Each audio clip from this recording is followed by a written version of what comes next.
No roses for Harry.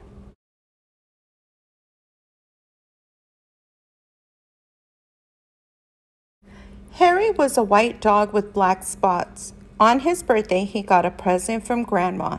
It was a woolen sweater with roses on it. Harry didn't like it at the moment he saw it. He didn't like roses. When he tried it on, he felt cozy and snug, but he still didn't like the roses. He thought it was the silliest sweater he had ever seen. The next day when Harry went downtown with the children, he wore his new sweater. When people saw it, they laughed. When dogs saw it, they barked. Harry made up his mind then and there to lose Grandma's present. When they went into a big store to shop, the children took off his sweater and let him carry it. This was just what Harry wanted. First, he tried to lose it in the pet department, but a man found it and gave it back. Then he tried to lose it in the grocery department, but a lady found it and gave it back. He tried to lose it in the flower department, but a little boy found it and gave it back. The children didn't let Harry carry it anymore. They made him wear it. As they started home, Harry was beginning to think he'd never lose it.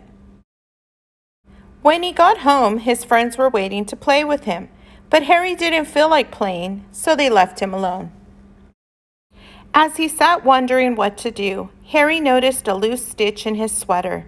He pulled out the wool, just a little at first, then a bit more, and a little bit more. Harry didn't know it, but a bird was watching.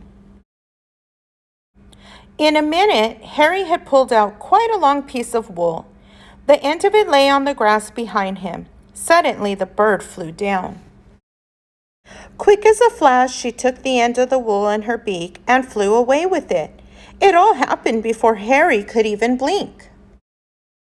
The sweater began to disappear right before Harry's eyes. First one leg, then the neck, then the other leg, then the back, and finally, the whole thing was just one long piece of wool flying off into the sky. The sweater was gone. Harry could hardly believe it. He barked and jumped with joy. Then he ran out of the yard. He ran down the street barking thank you to the bird over and over again. The bird and the wool were just a tiny speck in the sky, but Harry kept following them. He came home thirsty and tired and was having a drink in the kitchen when the children ran in. "We got a letter from Grandma," one of them said. "She's coming to visit us," shouted the other. Harry thought of the sweater and his tail dropped. Before Grandma came, the family looked everywhere for the sweater. They wanted her to see how nice Harry looked in it. Of course they couldn't find it. Only Harry knew why. When Grandma arrived, Harry ran to her with his leash. Then he sat up and begged. "All right, Harry," said Grandma. "After I've had my lunch and a nap, we'll go for a walk." That afternoon, Harry and Grandma and the children started off on their walk. Harry barked happily and pulled towards the park. When they got to the park, Harry pulled harder. The children let him off his leash and he ran on ahead. He seemed to be looking for something. All at once, he stopped under a big tree. He looked up and began to bark and wag his tail. Grandma and the children came running. They got to the tree and looked up too. Suddenly, one of the children said, "I see a nest."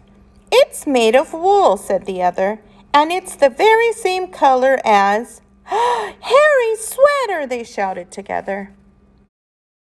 "It is Harry's sweater!" exclaimed Grandma. Just then a bird looked out of the nest. "Look, Grandma, look!" shouted the children. "Harry gave his sweater to a bird." "I wonder how he did that," said Grandma. The bird sang and Harry wagged his tail even harder.